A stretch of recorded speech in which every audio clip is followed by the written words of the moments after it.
So, dear ladies and gentlemen, dear colleagues, good afternoon. Bon après-midi. I don't speak French, so this is my best. And hello to everyone, and buona tarde to everyone from Tallinn, from Estonia. My name is Sanela Mešanović, and I'm expert advisor at the Labor and Employment Agency of Bosnia and Herzegovina. I would like to welcome you and thank you for agreeing to participate in this session. I would also like to welcome all our colleagues from around the world who have joined us live online.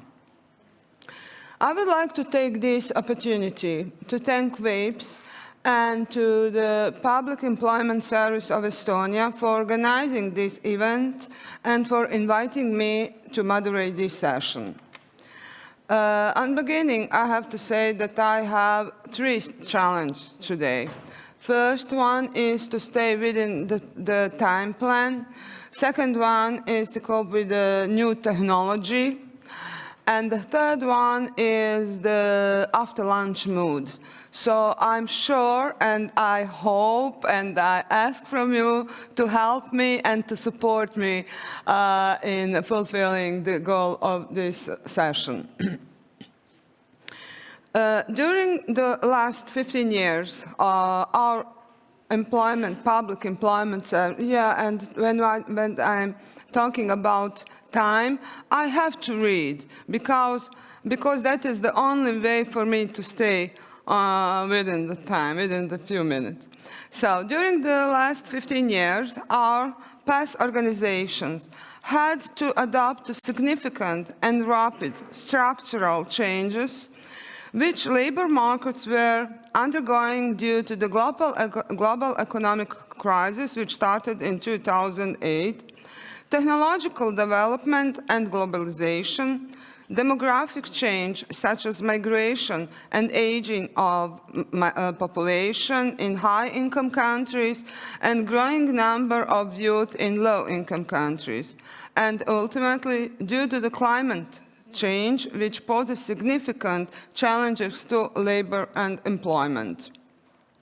With all that, I would like to remind you how we started the year 2020. PESs around the world had their defined activity programs, financial plans, contracting process with the training service provider were underway.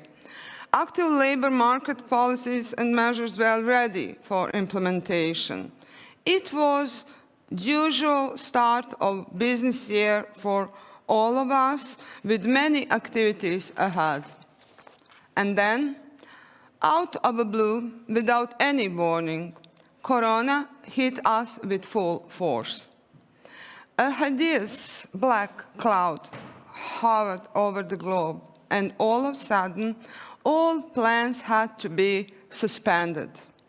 Hospitals were being filled up with patients. Prohibitive measures came into force. Businesses were being closed. Planes, trains, buses, everything stopped. Schools and nursery schools were shut down. A fear prevailed and the planet seems to stand still. But did everything really stand still? Did public employment services stand still? Did we have that opportunity to cease our work? I don't think so. And actually, I know we didn't have that possibility. Soon after the initial shock, the expectation of the general public and the service beneficiaries from PESs increased in view of taking care of the increasing number of people who had become jobless, providing financial support, and ensuring suitable workers for businesses which continued to operate, implementing active labor measures, etc. Public employment services had to adapt quickly, almost overnight, to the new situation and change their business processes their way of operation and management of human and technical resources, very often without simultaneous support of lawmakers, while taking care of lives and health of employees. Our services were indispensable, sorry, it's always a problem, indispensable in supporting job seekers and employers in the time of immense change in the lives of population and economic activities.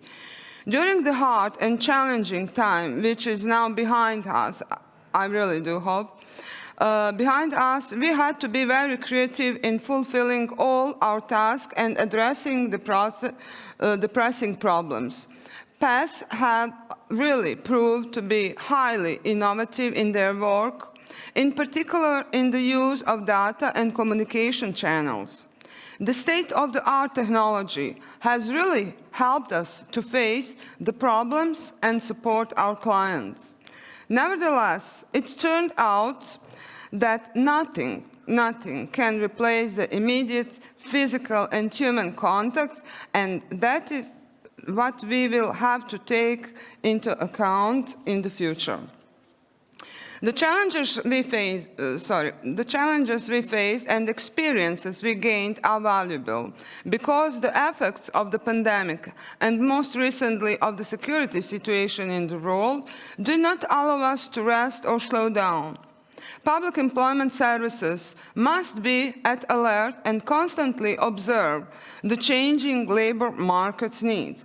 They have to be innovative in finding the best models and the balance between technology, people, and circumstances in which we live and work. And that is exactly what we are going to talk about today. Were PES prepared? And to what extent for the crisis caused by COVID-19 pandemic? How did we handle the workflow processes during the crisis, and have we found a balance between the face-to-face and remote contacts? Have we started to recover? And what have we learned from our experiences during the COVID-19 pandemic? I hope that through sharing our experiences and lessons learned, we inspired one another to reflect on the future and the need to continue adapting our actions to the labor market developments, which are now taking place faster than ever before. We know that PES are at the heart of job matching and providing social support. They are a bond between the economy and education and the main actor in the labor market recovery. In this session, representatives of the public employment services from Austria, Belgium, Mozambique, and Tunisia will share their experiences with us, but I also invite all of you here in the room present and from around the world to ask questions and take part in our discussion. You can submit your questions here in the room, and around the world they can use chat on the Hubila platform. Also, just to keep you involved in this session, I prepared a pool with the 2 questions, and you can use, just to find that, yeah. And pool questions and answers will be seen in slide view for you in room. Here is the QR code, and the colleagues around the world, they can find it in a chat on Hubila platform. First question, which I will ask, the result we will have in the middle of the session. And that question is, I knew it, I will make something, yeah. So here is the first question. Do you think that your PES has efficiently, meaning in the best possible way in the shortest possible time, responded to the labor market changes during the COVID-19 pandemic?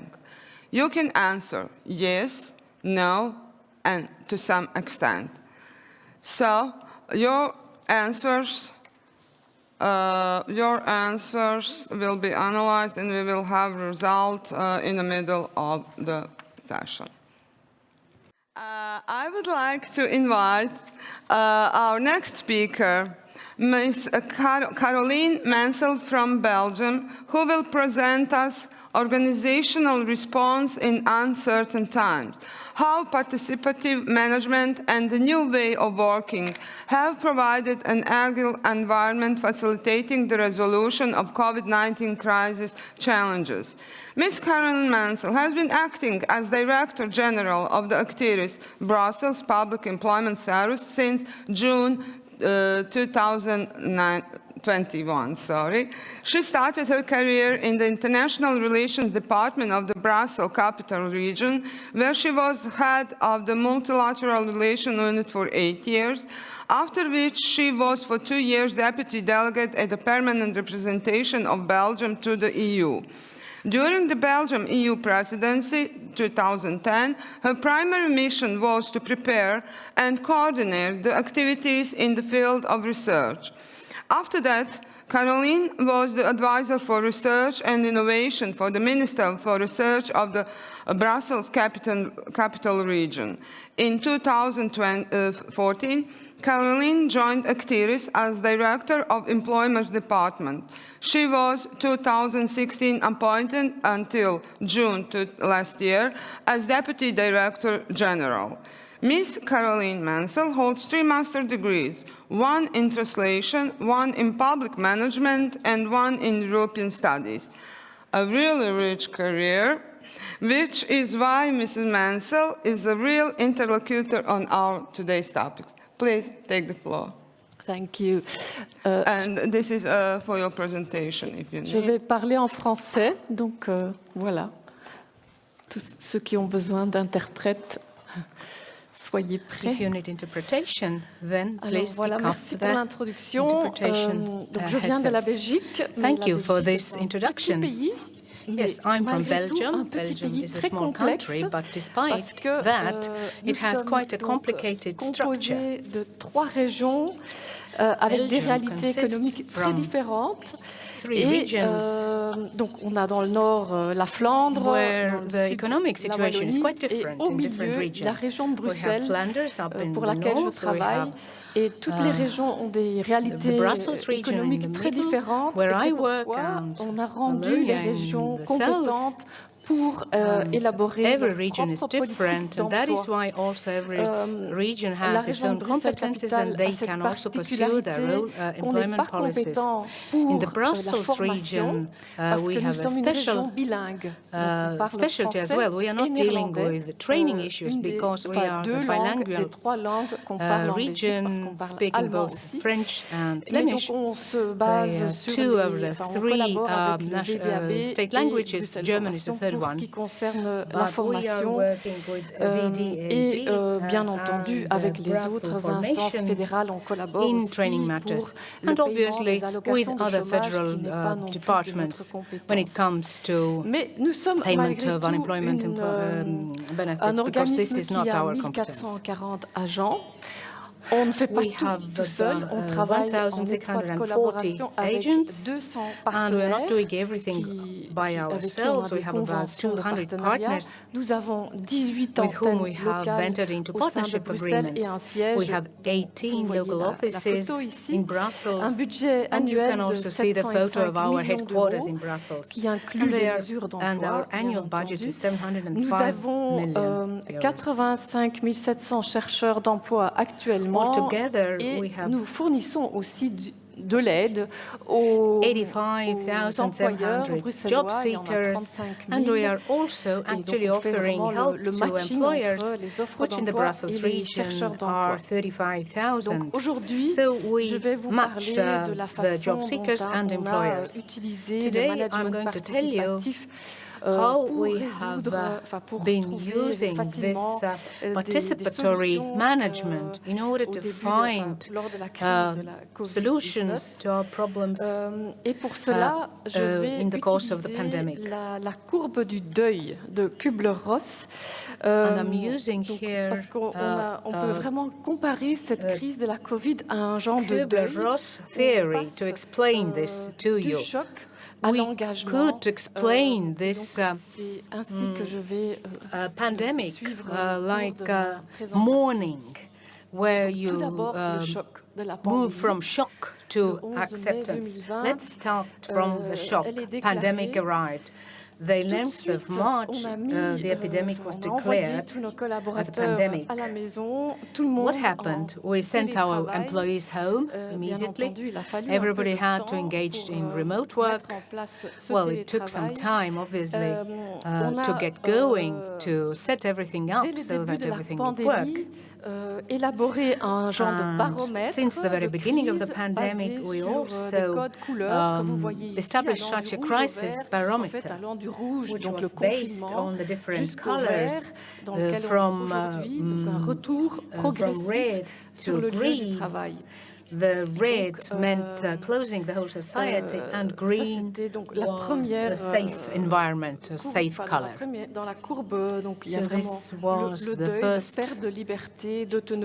phase in this phases of mourning. It was a great shock. We have lost everything in that we can get support from in our daily life. But then we had questions on how to move on, because we have to help our customers and also our own employers as well. We have to help them in some way. And on the organizational level, we really had to learn how to manage the situation.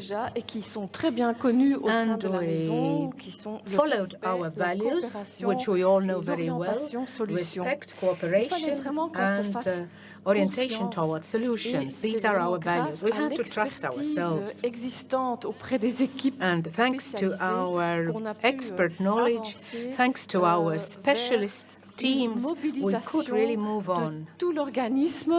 And our whole team pulled ourselves together, and everybody was supporting everybody. And we established such a cross-company crisis management team and mechanism. I was in charge at the beginning, but then someone took over the management of this team. Then everybody also needed technical support because people were working from home.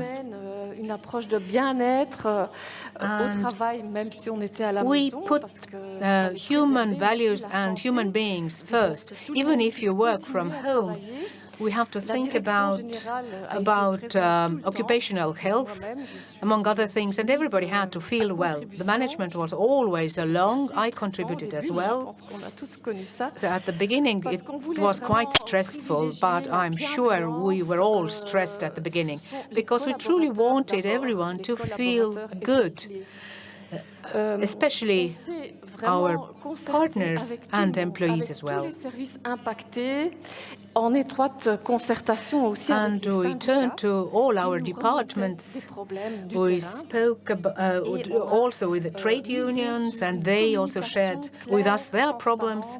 And we put great emphasis on our communication to be clear, regular, and no one should feel guilty about it. But how could we achieve all this?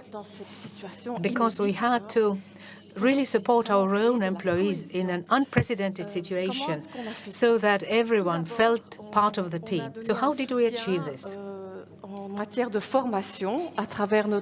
First, we organized trainings.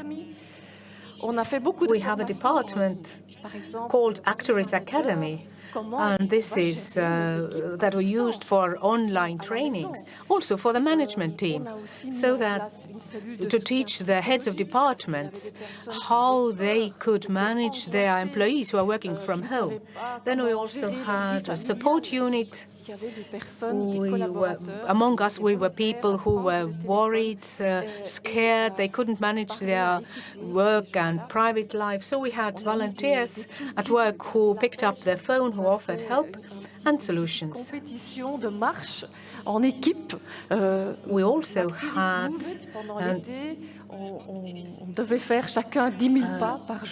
I had a competition in our team called Actiris Move It, that everyone had to make 10,000 steps every day. This was a kind of a competition where I also participated. And then we had also guides on how to return to work. And then we were also working with web-based solutions. We had WebEx and Teams, so that we could use that for holding meetings online. And then the Human Relations Department had a tool that allowed to manage people better online. I also organized Facebook Live events in order to meet my staff, so to say, and so that I and the Director General were also visible on Facebook, and those who were working at home could ask questions from us directly. And we did this for a whole month, where we were having such kinds of meetings where we were responding to people, questions that people might have. We consoled them, and we actually even organized parties. And we were also obviously looking at solutions for the job seekers. So we reorganized our work completely. And now we have come to this post-crisis period. It seems that we have reached now the green phase, and we have to find now the new normal, because we kind of liked some of the new things. There were people who had problems with remote working, but then there are also some people now who do not want to return to the office. But we have to integrate remote working or teleworking into our work. But the main challenge today is how to get certain people back from homes to their offices. Yes, they would love to come back to work in the office, because the office has also changed a bit, or the concept about the office has changed. So the office is now a place where you communicate. This is not only a place where you conduct your work. It's so much more now. That is why we have to find a new balance between remote work and office work, and this is no easy task. What was the common thread through all this? We wanted to engage people. Every person has its own task. For example, all specialists who organized crisis management were really important. And they are obviously very important today as well, because we ask for their advice, and their advice is sent also to the management team, and they will make the decisions. So in this crisis management coordination unit, we have people of different backgrounds. There's people from the Human Relations Department. There are people who have background in crisis management. There are people from the law department or legal department. People of all sorts of backgrounds from different departments. And thanks to all this, the heads of the departments learned more about how to manage their own people, how to organize their remote work, how to communicate with them while they are working remotely.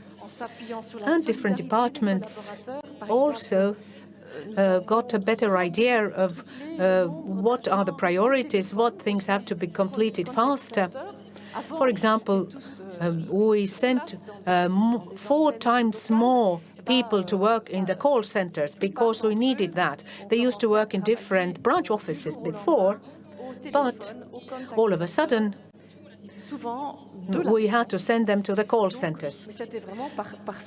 And they could also work from home This was part of the solidarity principle as well, because they did that on a voluntary basis. And we can feel the solidarity also today when it comes to what is happening in Ukraine and with respect to the arrival of the refugees from Ukraine. So this participative approach created also a sense of responsibility in our employees, because everybody understood that each of them had to play a role in this crisis. And this feeling still is in us, because it makes us work more rapidly in an agile manner. We are looking for solutions together. But the common thread is nothing new, really.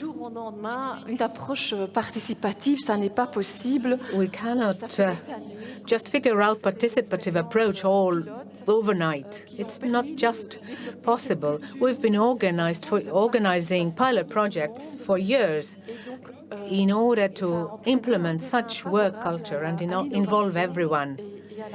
And this has created the situation where people take a positive approach towards innovation, because in 2012 we organized a project for young people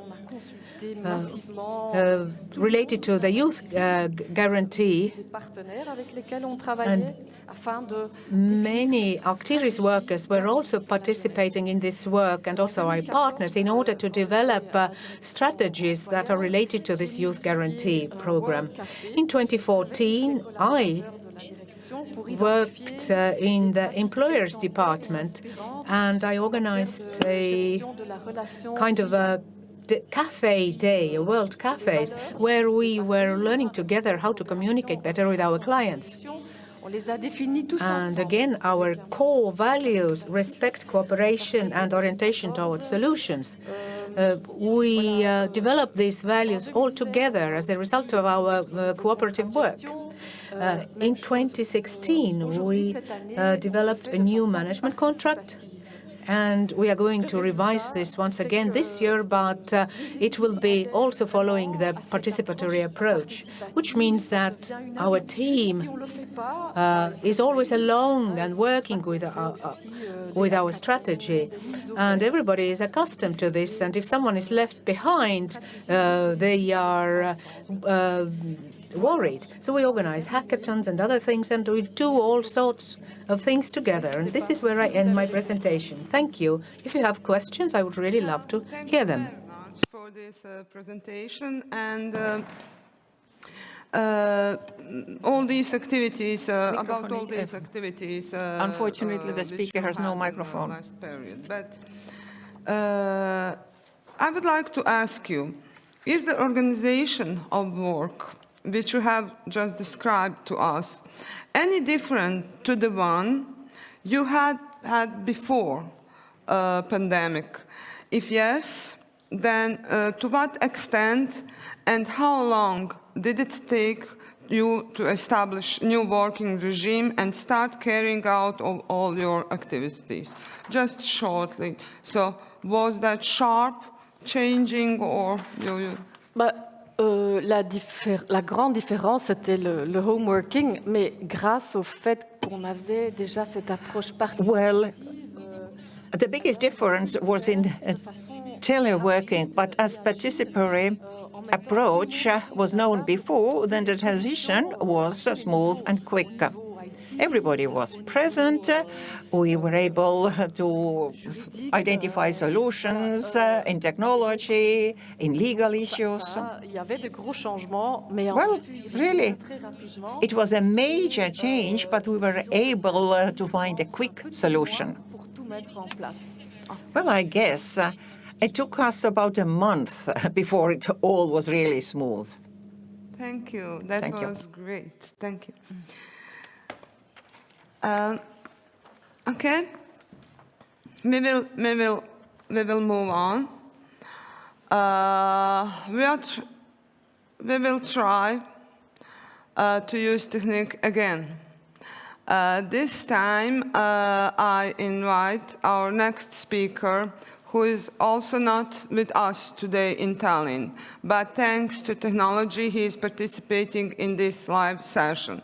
I salute Mr. Juvenal Arcanjo Dengo, General Director of the National Employment Institute of Mozambique since February 2017. Mr. Dengo has been member of the Labor Administration for 18 years. Prior to joining the public sector, he worked in the private sector and teaching. For 8 years, he served as first representative of the Ministry of Labor to the permanent mission of Mozambique in Geneva, Switzerland, with the portfolio of the International Labor Organization, International Organization for Migration, United Nations High Commissioner for Refugees, Swiss Confederation, among other UN agencies and institutions. At the Ministry of Labor, he was collaborator at the National Directorate of Planning and Statistics, at the Office of Studies and Cooperation, and as Minister's Advisor. In 2016, he was appointed as Director of the Labor Studies Institute Alberto Casimo and is currently Director General of the National Employment Institute. He is also a representative of the Ministry of Labor, Employment and Social Security at the Board of Directors, the National Authority of Vocational Education. He holds a Master of International Relations from Geneva School of Diplomacy and International Relations, and he studies law at the Technical University of Mozambique. Mr. Dengo will explain to us the role of the National Employment Institute in employment promotion in Mozambique. Mr. Dengo, please take the floor. Thank you.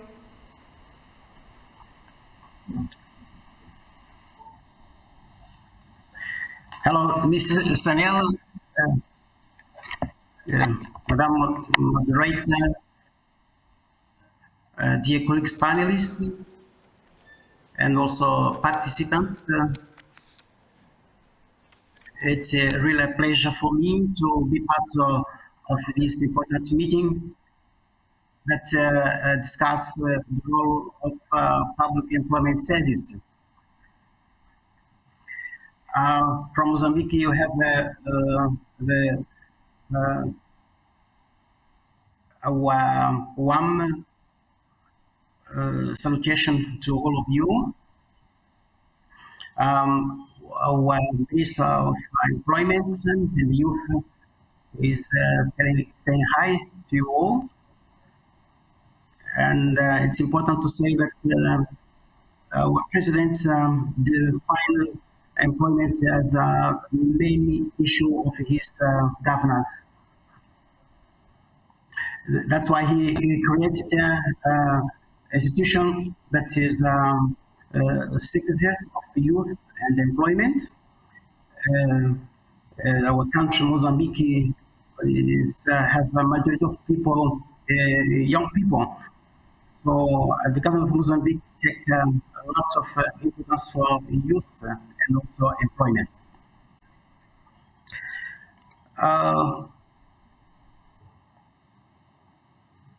I'm trying here to make my presentation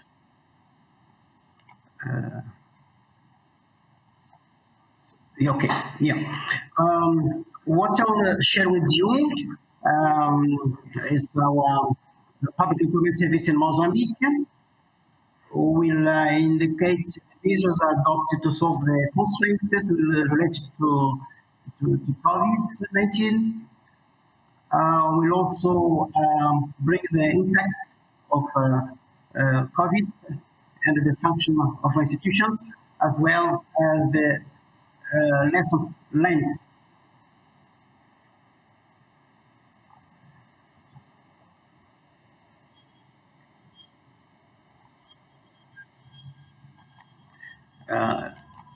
It goes slow.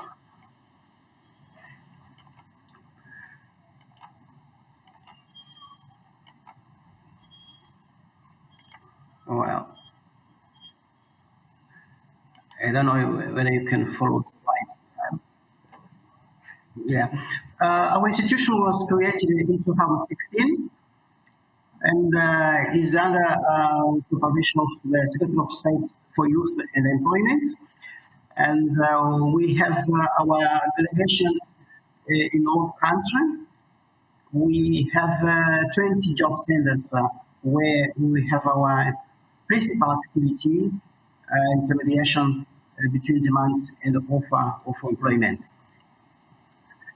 Our activities, I believe, similar of other public employment institutions over the world. One of our main responsibility is to do the vocational guidance. As job centers, we are the door for those people that are seeking for jobs.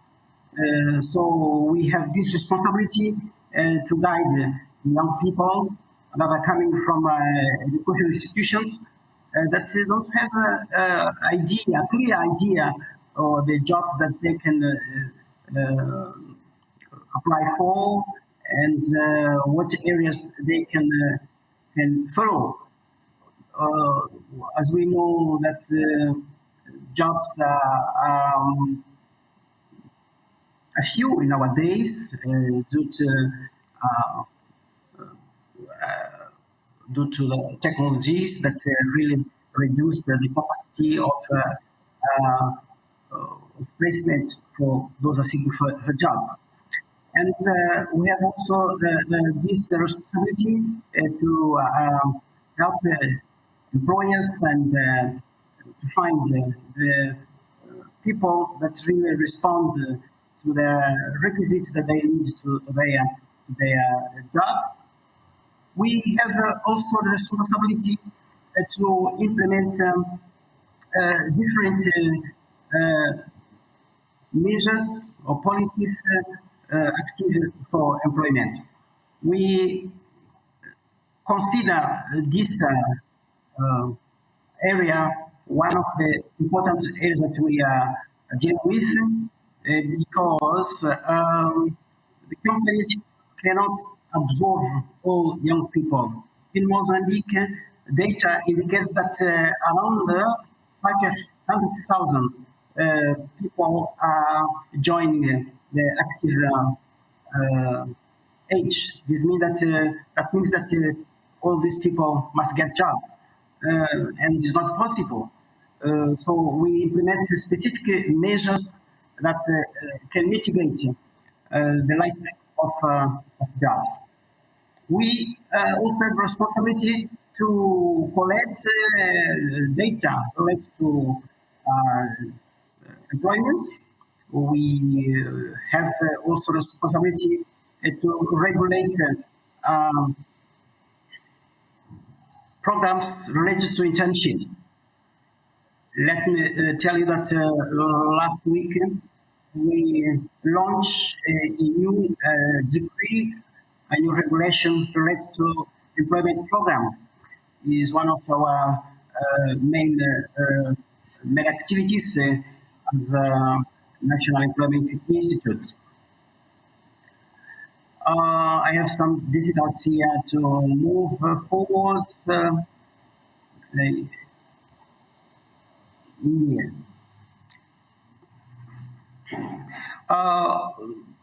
One of the responsibilities we have also is to regulate those companies, private employment agencies. These entities, I can say, our right hand, helping us in this process of recruitment and placement of people and looking for those who can fulfill the vacancies available.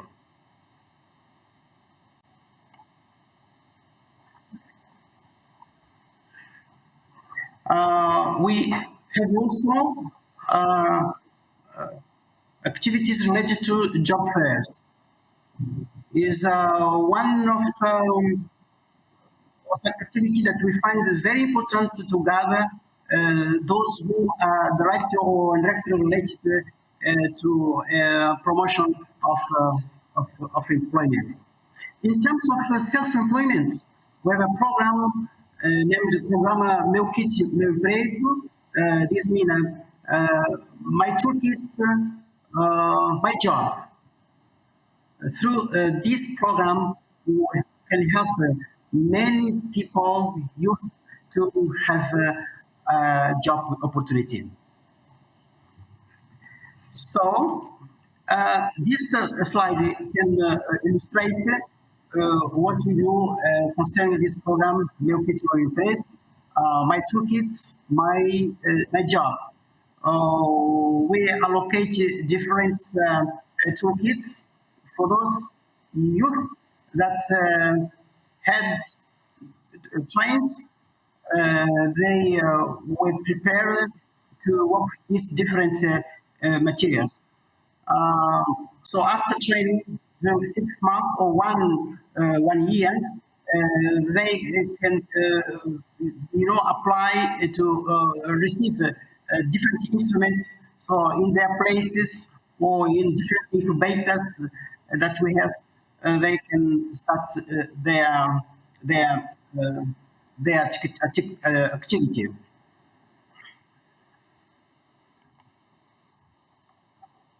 What's our many challenges? I think it's clear for countries like Mozambique that budget is our main concern. We have programs, we have strategies, but we don't have enough budget to implement what we are organizing. This is one of the many challenges that we face. Our public employment service can't do what they would like to do. I was hearing at what our colleague from Belgium presented. I was saying the budget that the she presents, it's really something extraordinary. But for our institution, we really have,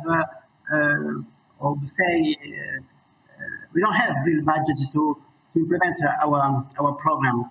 When we had COVID, this program was really increased because all institutions, starting from the Minister of Finance, partners, for them, what was really a priority was to save life and to find solution for the pandemic that we're facing.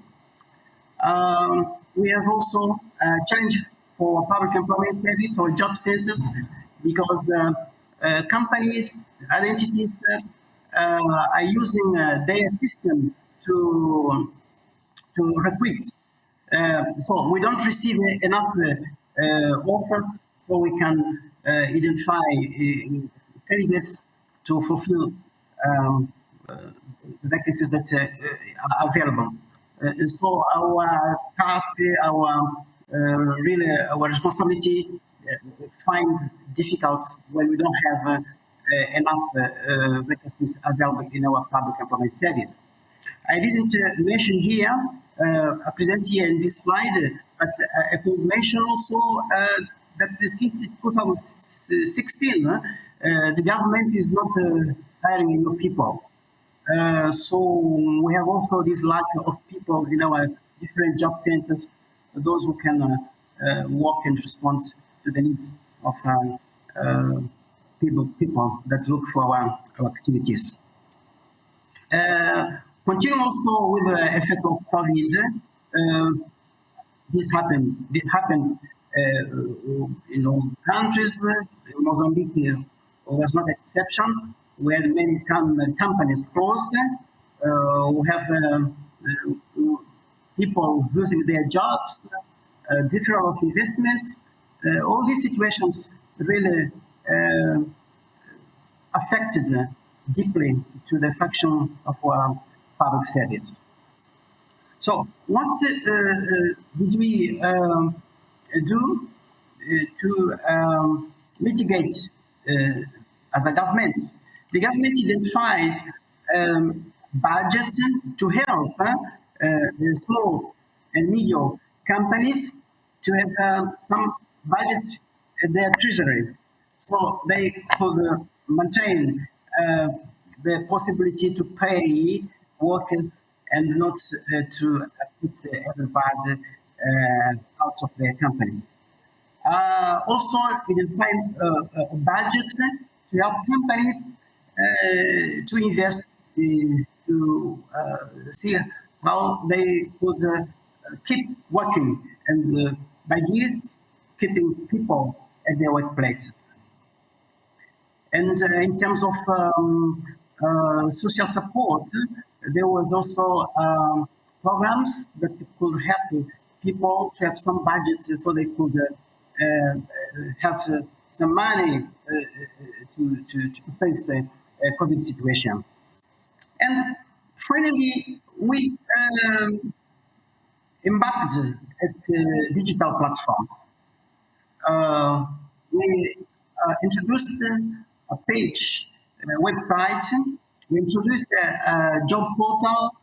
We introduced also our page, Facebook page, where we could change information with young people. We had also webinar. We had different exchanges by this way. We decided indeed to digitalization our service, and we are still working on this. It's true that in different provinces we face difficulties of internet, equipment, but we decided to go ahead with this mechanism of working. So, a lot of lessons learned, that it's important to strengthen the mechanism to protect companies and workers. We find that self-employed in the informal sector are very important. We also learned that training is important. Training employees is important in information technologies, and we continue also investing in digitalization of our service. So this is our experience in Mozambique. We really expect to hear more from you, what we can learn from you. How did you overcome the challenges of the pandemic of COVID? And thank you for hearing me. Okay, thank you, Mr. Dengo, for joining us today, and thank you for the presentation of your institution, which I must stress is relatively young, as it was established only 6 years ago. I suppose that the pandemic has either restrained or hampered the development processes in your institution. Considering all this what you mentioned, you weren't staffed and technically equipped enough to face all the challenges which is ushered in. So, how did you organize the admission of an increased number of service beneficiaries? Just short, please. I would like to hear how you deal with that problem.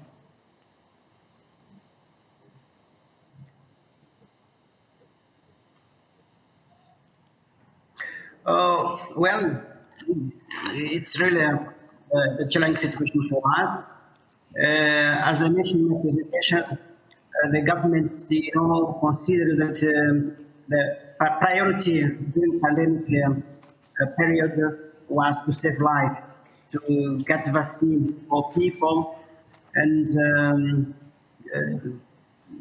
that was really a priority for our government. So as as public comment service, what we did was to keep working. Our people, our staff had to stay at home. So as headquarters, what we decided is to bring this service, internet service, platforms, webinars, put people informed about our service. I can't say that we increased the number of people, using our service during this period, because it was really a challenging moment. But what we did was to implement self-employment activities, as I mentioned. We, as the companies were closed, they couldn't receive more people. Programs of internships couldn't work. So we decided to identify those youth trained to give them toolkits so they at their own place could have activities that would bring some revenue. So that was our activities, our experience in this area. Okay. Thank you very much for your answer.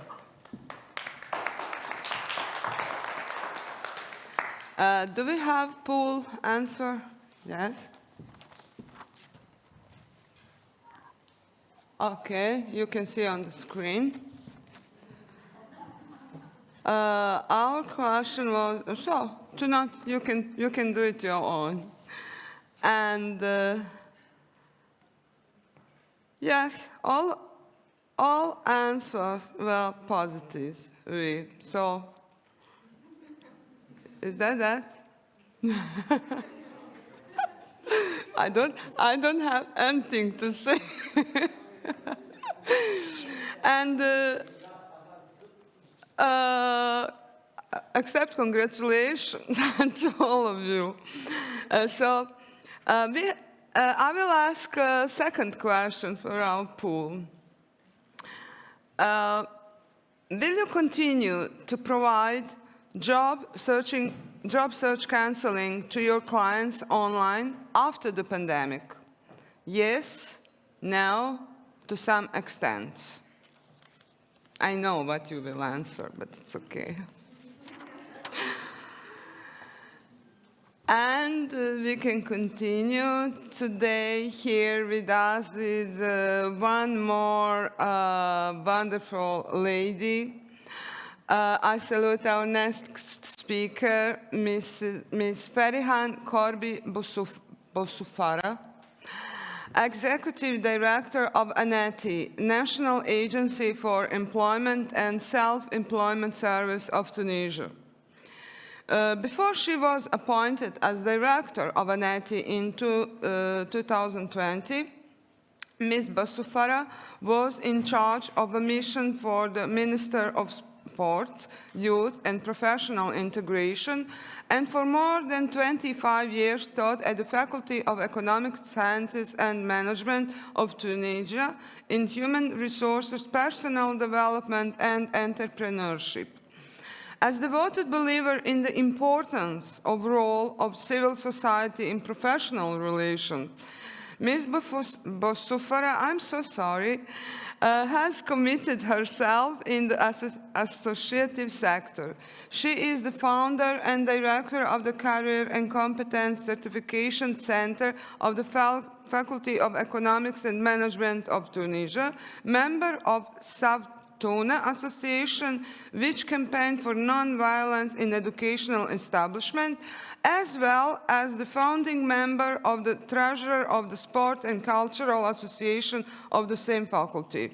She is also a trainer in various fields such as presentation and communication techniques, management, professional development, conflict resolution, human resources, etc. Most recently, she has organized a humanitarian caravan for the benefit of needy in the region of Gardimau in Tunisia. Holder of Doctor in Engineering of Economic Organization. She continued her studies by completing a doctoral thesis in Management Sciences with Human Resources option in 2006. Ms. Boussofara will explain to us ANETI management in crisis situation. Congratulations on this biography and your career. Please take the floor.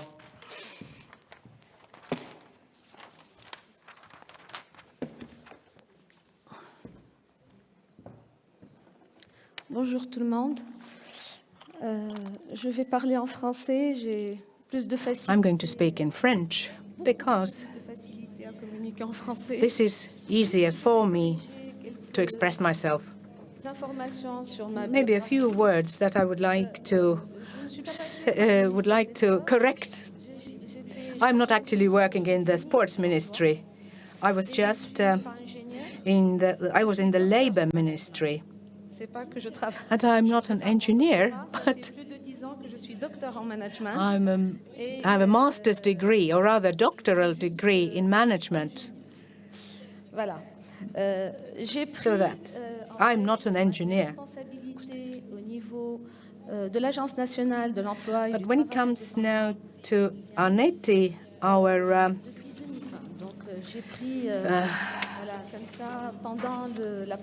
the body that works under the ministry. And during the pandemic, I also became Director General. My predecessor did really a great job. And this task, this body was very well operating already before that, and I just picked up one where my predecessor left off. So I'm going to tell you a few words about ANETI, the National Agency for Employment and Self-Employment. And later I'm going to tell you how we managed during the pandemic, how we were able to offer our services to job seekers, and how we did with employers.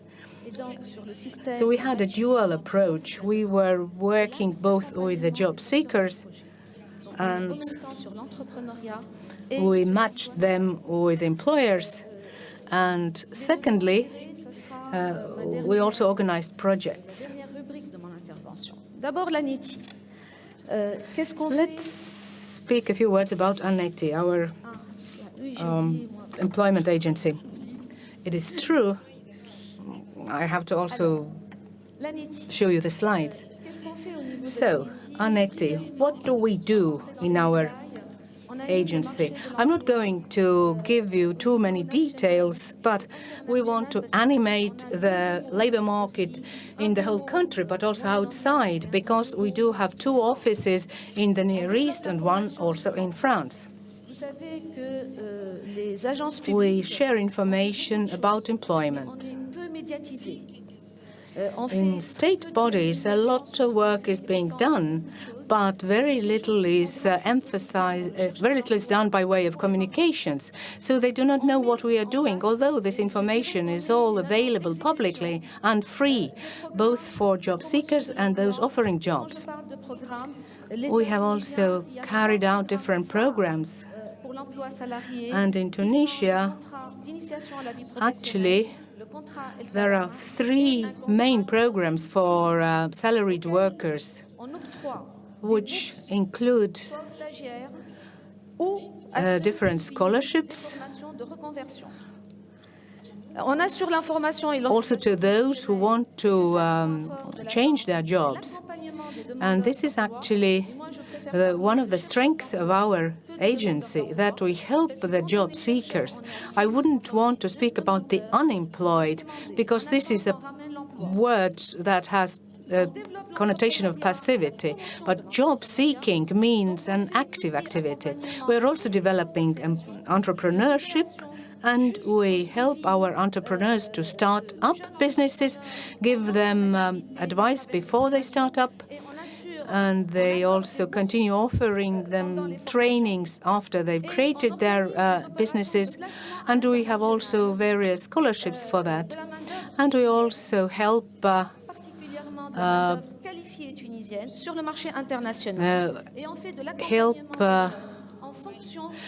send qualified, highly skilled labor abroad. And we also help young people, and we offer provide them various offers abroad, so it's a kind of a coaching service as well. And we also help them to find jobs abroad as well. But we also help the Tunisians who have returned home to find jobs back at home. So what are our target groups? First, job seekers. I call them rather clients, not even a target group. These are our clients. But in addition to this, our clients are businesses, developers, project managers, and then the returnees from abroad. And all our services are free.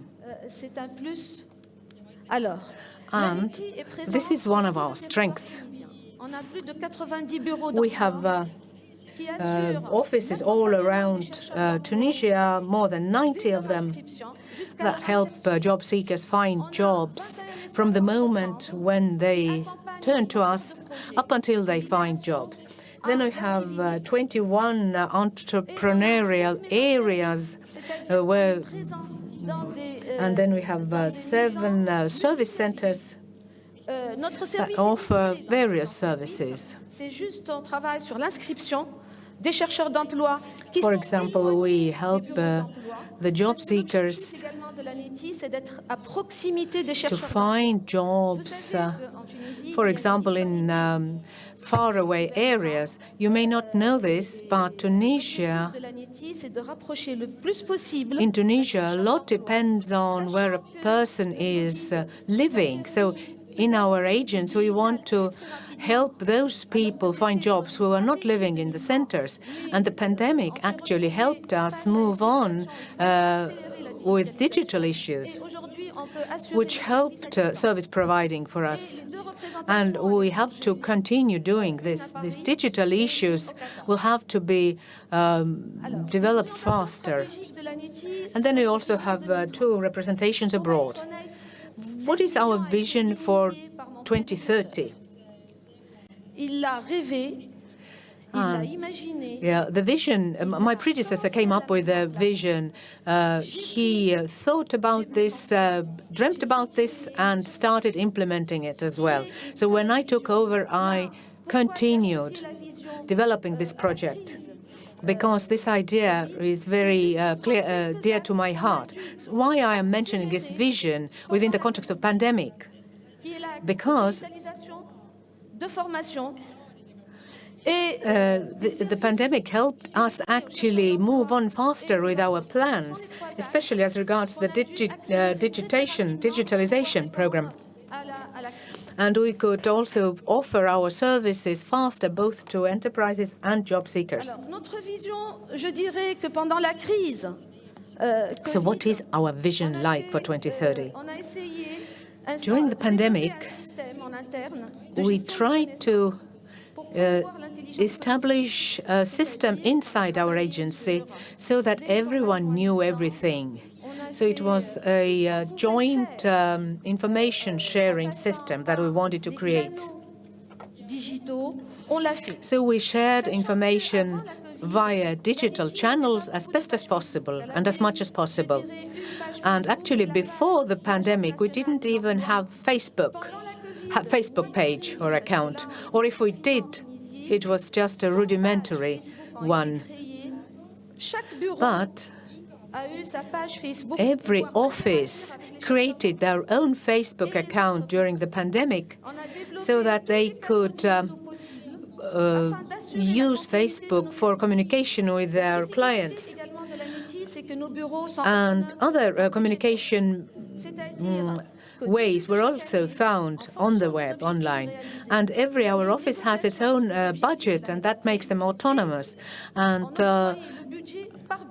depending on how well they've been able to carry out their tasks, the budgets get negotiated. And every office has their own budget, and they can carry out their own vision, not through the centralized office, but also on the basis of their own office. And this actually helped us offer services during the pandemic. No scholarship was left unpaid, no activity was dropped. And I would say that the only time speaking about our agency level, the only time when a job seeker had to physically turn up was to present themselves at the beginning, but all the subsequent processes were organized online. All sorts of webinars, trainings were organized. Our counselors were dealing with their clients online. Everything worked like that. And at present, this work continues in a hybrid format. We have to make the labor market more effective, animated. And since February, we've had already the first job fair online. And the job fair, this was still during the Corona times, but we just wanted to organize it, and we really managed it online. And we could even offer or intermediate or mediate job offers to the job seekers. We created a special platform and a system for that so that job seekers could see what was on offer. Altogether, we had 3,800 vacancies. But there were many times more applicants for those jobs, and the companies themselves conducted job interviews online. And how did we behave during the Corona times? We decided that we have to continue offering our services because job seekers in Tunisia, they do need also funds. When I am recommending a job seeker to participate in a training or maybe also change their jobs or speciality, then they also need means in order to manage over the period. 100,000 people have lost their jobs during the pandemic, but we have continued offering scholarships at the same time. Many young companies have had to close doors, and they have turned to ANETI, our agency. And the employees have found themselves in great difficulties because of the pandemic. So what did we do with these people, who in general were also young people? Every young job seeker has been given a startup capital, 1,300 dinars, so that they could continue their activities. It took about 3 to 4 months in order to pay this subsidy to the young entrepreneurs so that they could start again and continue working. We learned from this situation and realized that we have to carry on. It wasn't really that whether we continue or not, but rather how to go on. That was the question. Our focus was on our clients, and the objective was to operate in this emergency in such a manner that we could find solutions for the job seekers in such a manner that they do not have to come to the spot to meet us face to face. And we used our Vision 2030 to find new solutions, but our teams were ready to operate. They were really ready in order to adapt to the situation very fast.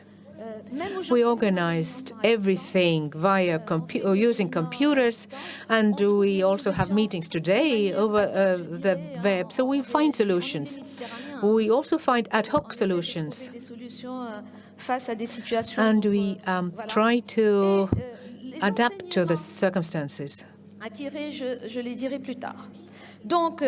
And what are our lessons learned? I'm going to tell you about those later. At present, in Tunisia, the unemployment rate is 20% roughly. This is a structural unemployment already. And honestly, to tell you the truth, this applies very often to teachers with higher education because their diplomas do not correspond to their qualifications anymore. And for example, take history teachers or teachers of Arabic language or literature, then their skills do not meet the expectations of the labor market anymore. And that is why we are working a lot with career counseling and issues related to changing careers. And there are sectors like, for example, the tourist sector that the pandemic influenced a lot, because we do know that the tourist sector in Tunisia plays a very important role. Obviously, industry is important, and there are other fields where the number of offers increased, for example, in the technology sector. And we have also noticed that despite the fact that, despite the diploma a person has in the technology sector, it is easy for them to find jobs, especially a person with a diploma in literature, because they participate in trainings and find a new job in a new field. And our objective is to train as many young people as possible who have not been involved in the labor market yet.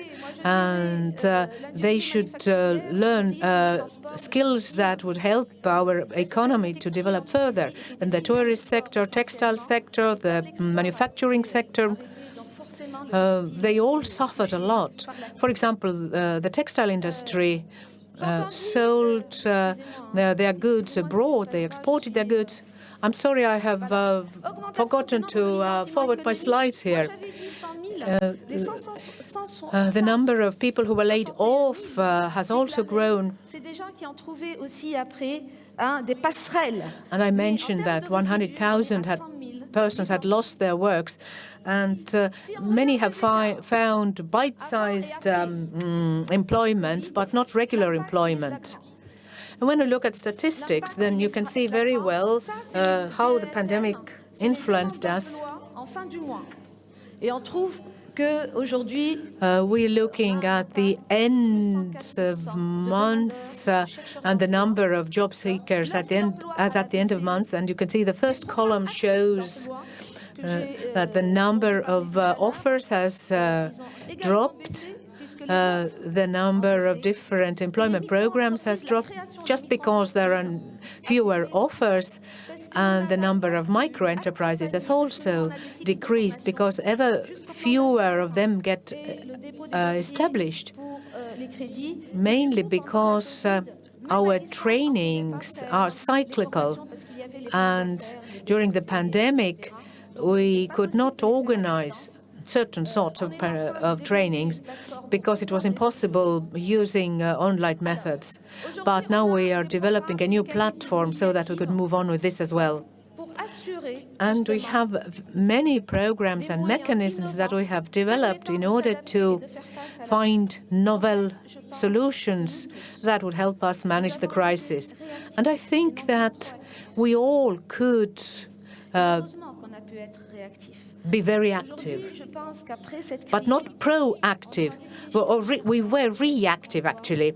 And this was good because we have to start thinking differently after the crisis. We have to start thinking on how to prevent things.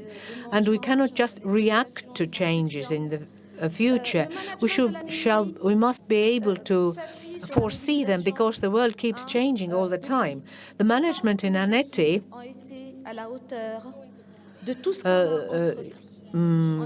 get support from its team, and the team was really adapting fast. I think we managed quite well and organized things quite well, especially when it comes to digital issues and also trainings over the web.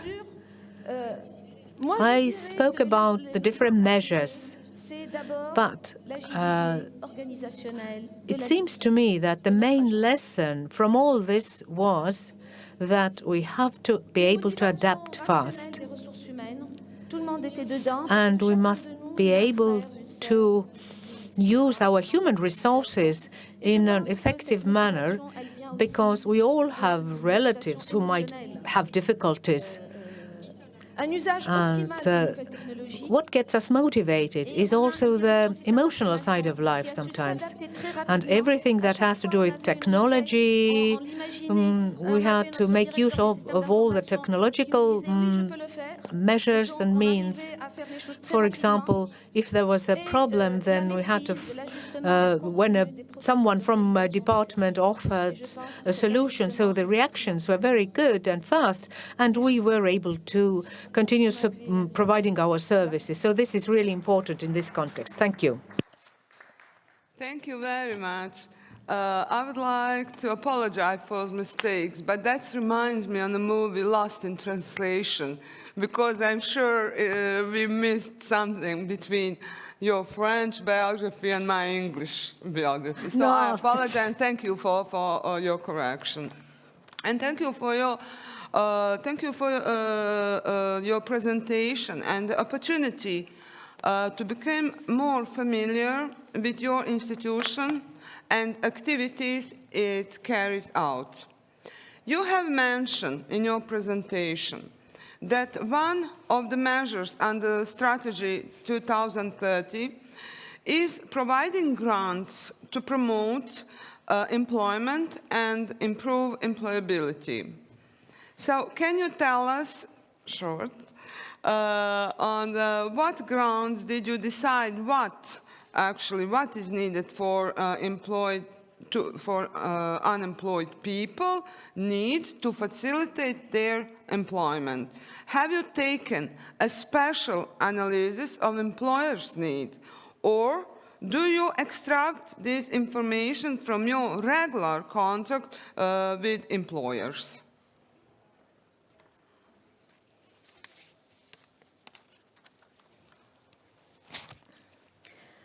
Merci.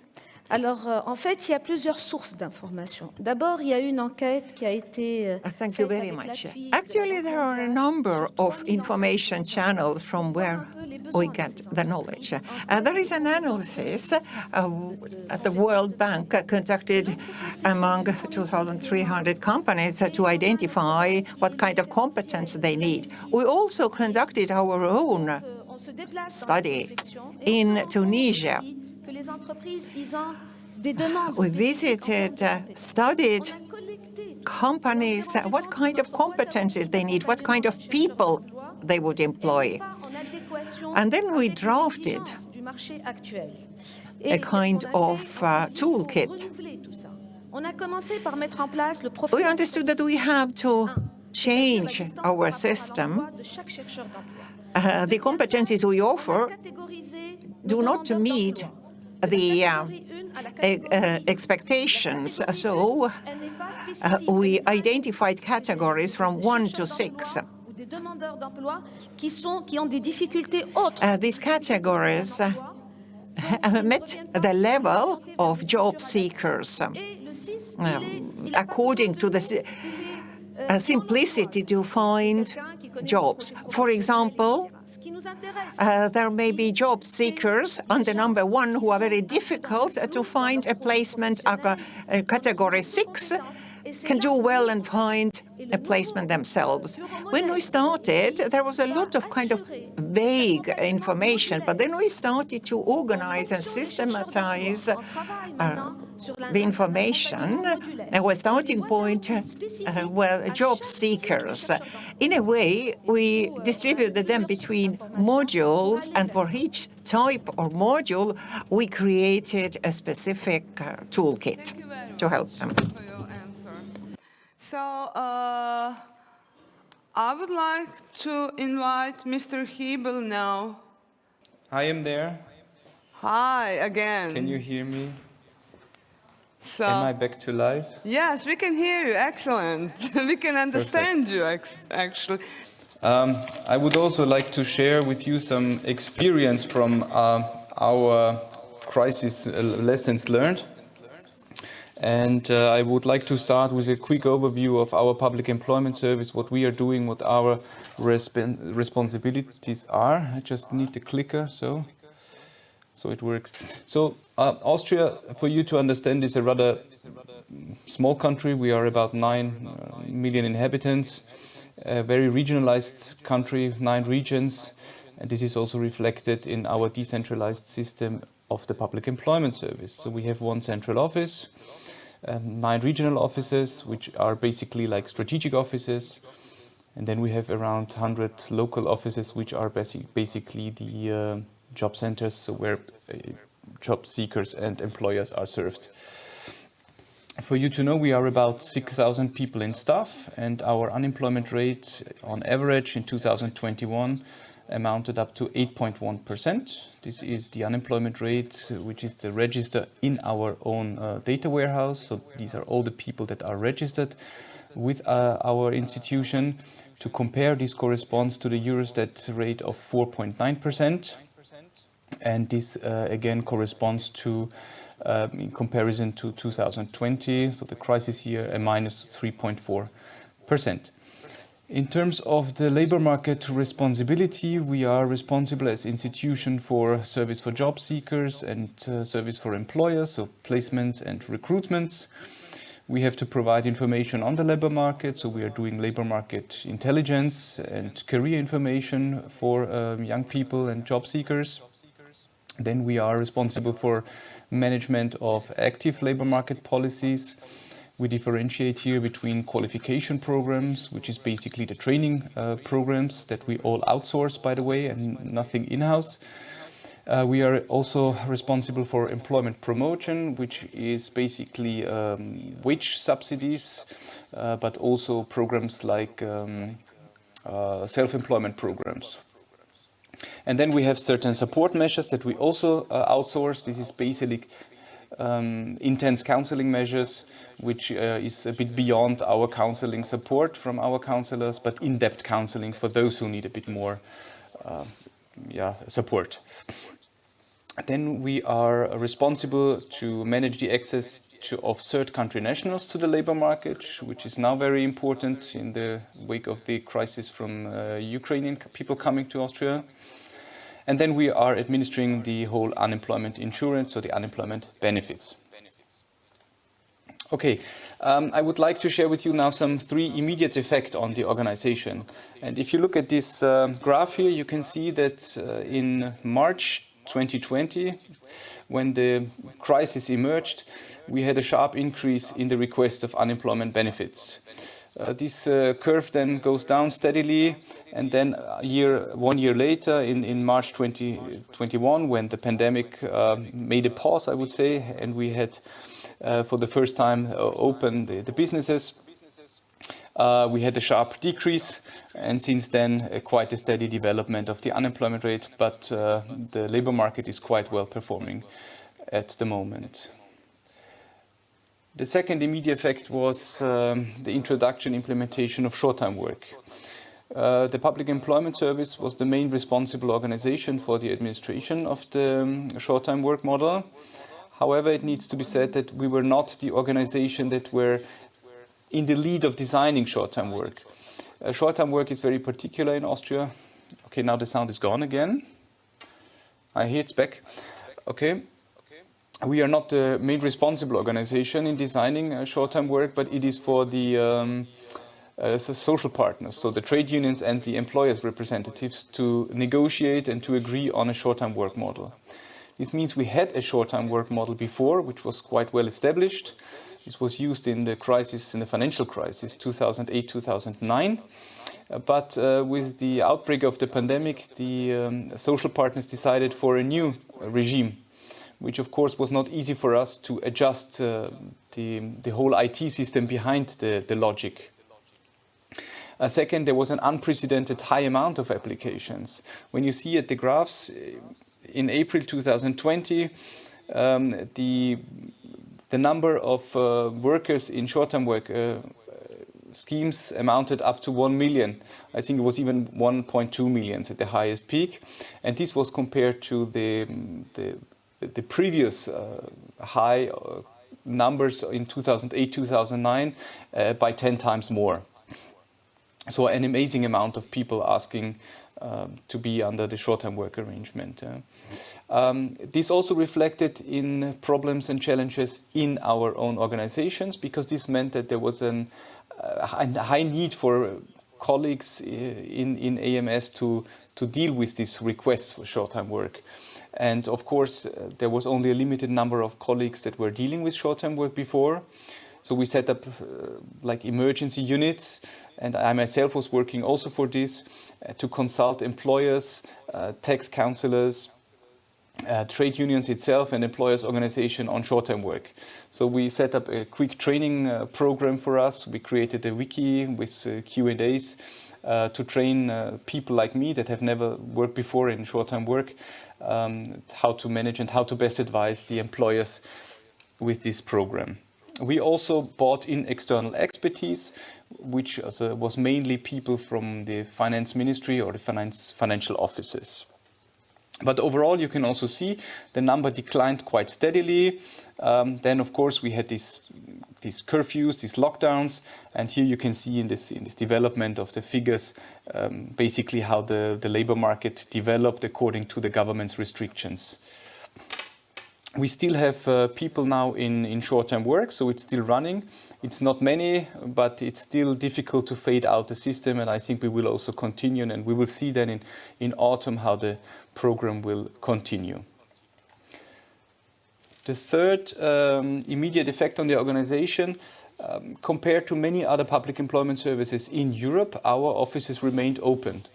Why? Because the government judged us as critical infrastructure, and so we were judged as an institution that needed to be open for their customers, for the citizens.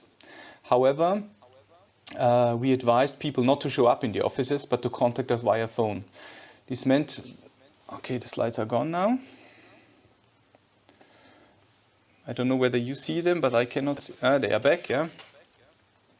This meant we had to conduct a rapid channel switch from physical contacts to phone contacts. We did not use video calls because we had not the best experience with this. But also, again, you can see here on the slide, in September 2020, when we first observed and collected data on physical contacts versus the telephone contact, that the physical contacts, as share out of the total contacts, amounted only to 17% around.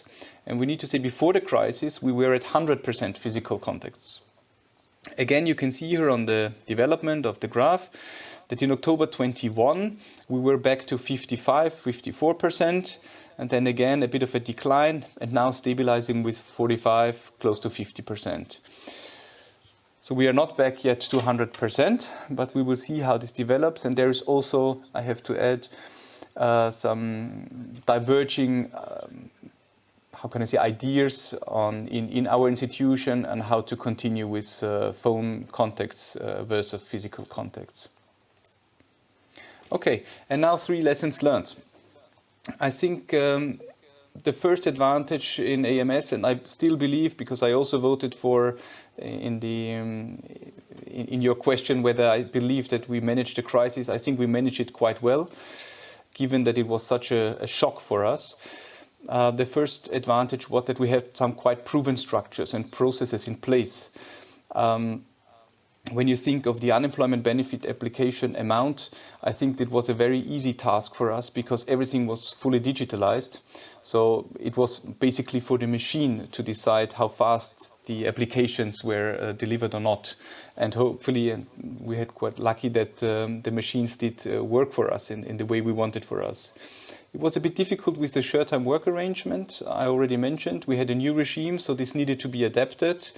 Because sometimes the decision makers decide for something, but they do not know how much what this triggers off at the end. Yeah, because we needed to amend our IT systems. We needed to set up new Excel sheets and with new calculation for the compensation rate and so on. And this needed a lot of time. But again, we had experience with short-term work, so we managed to adapt these systems in place.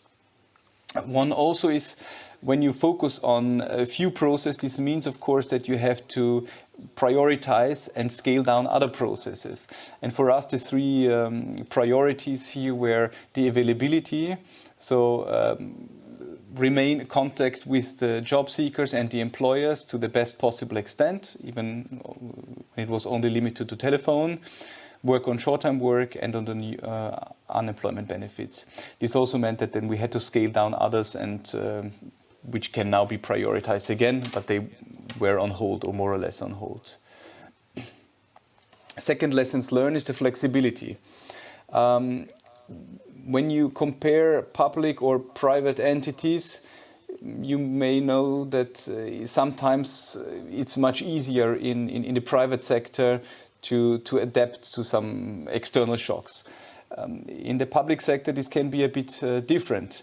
When we take the example of meeting customers in a physical way, this was not just written in some guidelines, but this was provided by the law.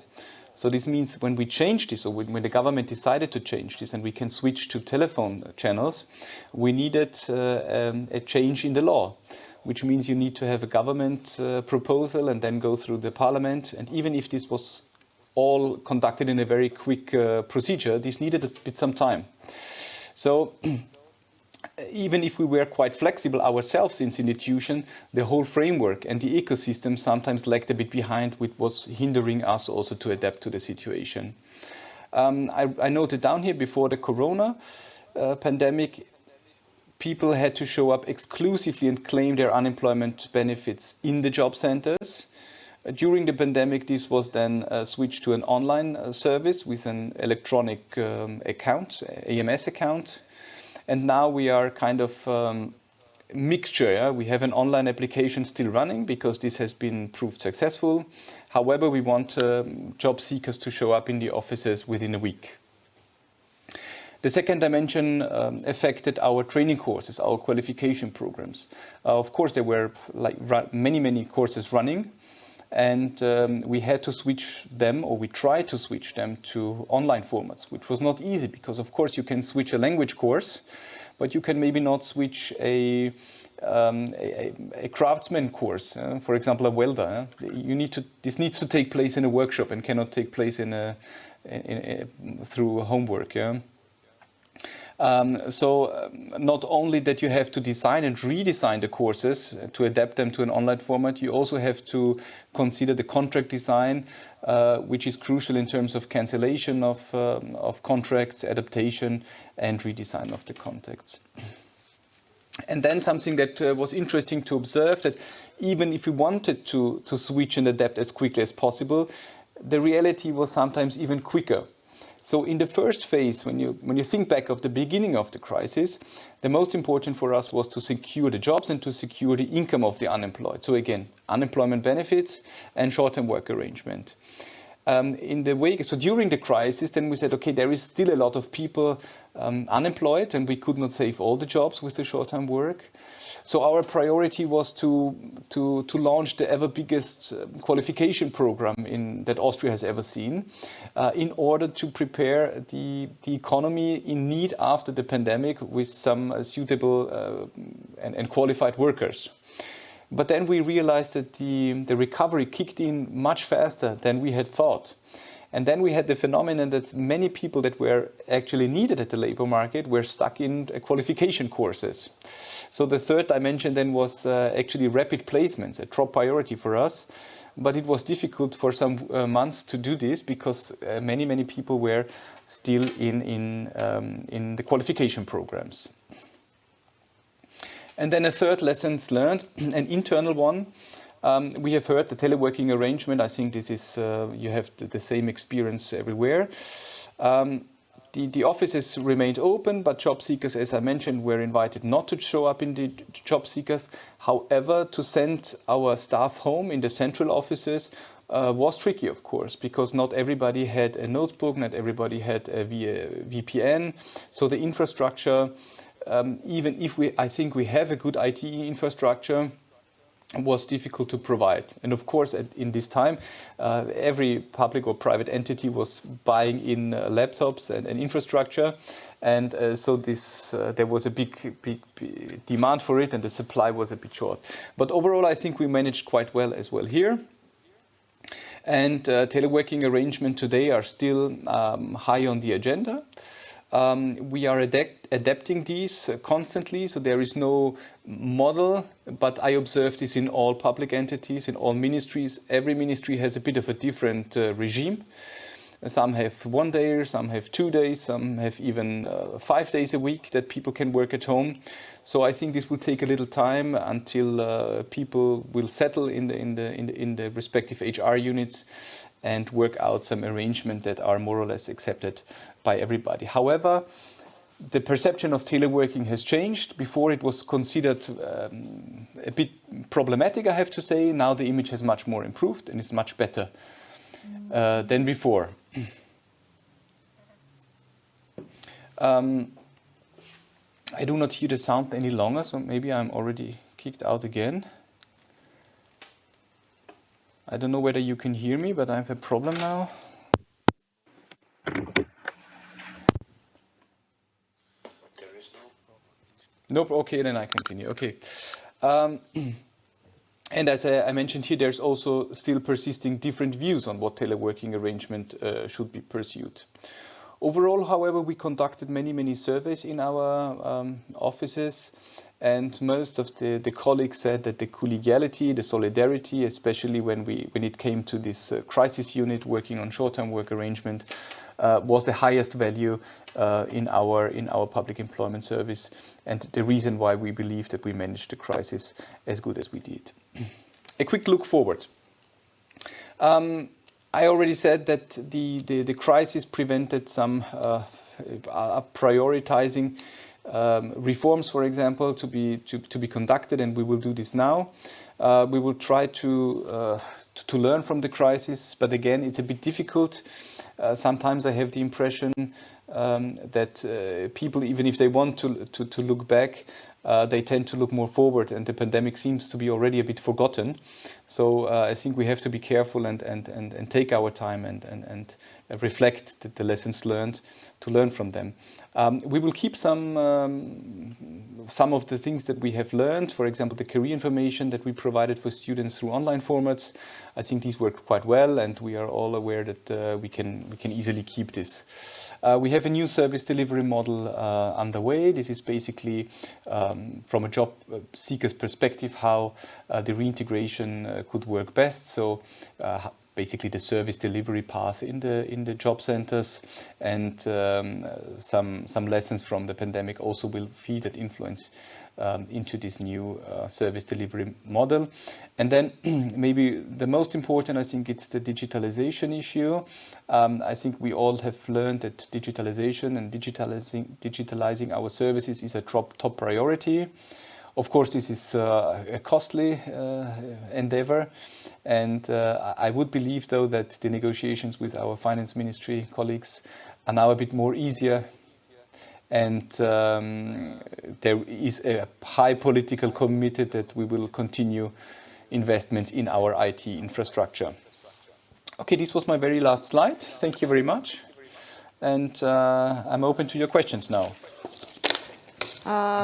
Thank you, Mr. Hiebl. I'm so happy we had this opportunity to hear you. You mentioned that MS has launched the biggest qualification program to secure skilled labor force in the post-pandemic period. My question concerned exactly that program. Is that some program which you implemented before the pandemic, or is it new program? And what did you actually use as a basis to assess in such a short time and under difficult working conditions, so to assess what skills and qualification will be needed after the pandemic? Shortest as possible, please, but I'm very interested to hear. Yeah, I mean, so basically, thank you for the question. Basically, we scaled up the qualification programs that we already used or had in place. So it was basically a number of amounts that we scaled up. There was also some new programs. For example, we developed one top-up wage subsidy to incentivize people to take up jobs, even if their unemployment compensation would be better. So a top-up wage to incentivize people to take up a job. So this was basically a quantitative more than a qualitative issue. In terms of the skills for the future, that's quite difficult. When we ask employers what type of qualifications and skills would you believe that are in need in your future, in the close future, then most of them would say yes, digital skills. Whenever we ask them, but what type of digital skills are needed in your company, then the responses are quite vague and nothing concrete actually. Yeah, digital skills. But whether you need programming or whether we need basic digital skills, this is not very precise. For the moment, and this is something that we know, I would say all green economy and its twin digital skills are those that are most requested. However, we also learn from the employers that the soft skills are still high in demand. Employers report us back that they have job interviews with people where there is obviously a lack of this basic cultural skills like greeting and providing like answers that are more or less accurate. So I think there is nothing very precise in terms of skill, but it's an overall upskilling effort and initiative that we have to run there. But of course there is a high priority for any digital skills that are available. Okay, thank you very much. So do we have full answer? Yeah? And okay, here is. Okay. So most of you will continue with this activity. We spent our time. So I managed to first, you are still awake. We stayed within time. We managed to survive all this small technical obstacle. From my point of view, this is a successful session. I hope it is successful and it was interesting for you because we just have had an excellent opportunity to hear experience from 4 different employment services all around the world. We have from Africa, from Europe, to hear their experience on how to face up with challenges we have had in last period. Will we have presentations published on website? You will have these excellent presentations, and I'm sure our speakers will be happy maybe to answer you questions or to get in contact with you to explain more deeply something, because we really didn't have enough time to elaborate all this. Once more, on the end of this session, I would like to thank to Ms. Caroline Mancel from Actiris, Belgium, to Ms. Férihane Korbi Boussofara from ANETI, Tunisia, to Mr. Juvenal Arcanjo Dengo from INEP, Mozambique, and to Mr. Julian Hiebl from AS Austria. I would like to thank all of you here in the room and our colleagues who were listening to us thanks to this modern technique. Thank you once more.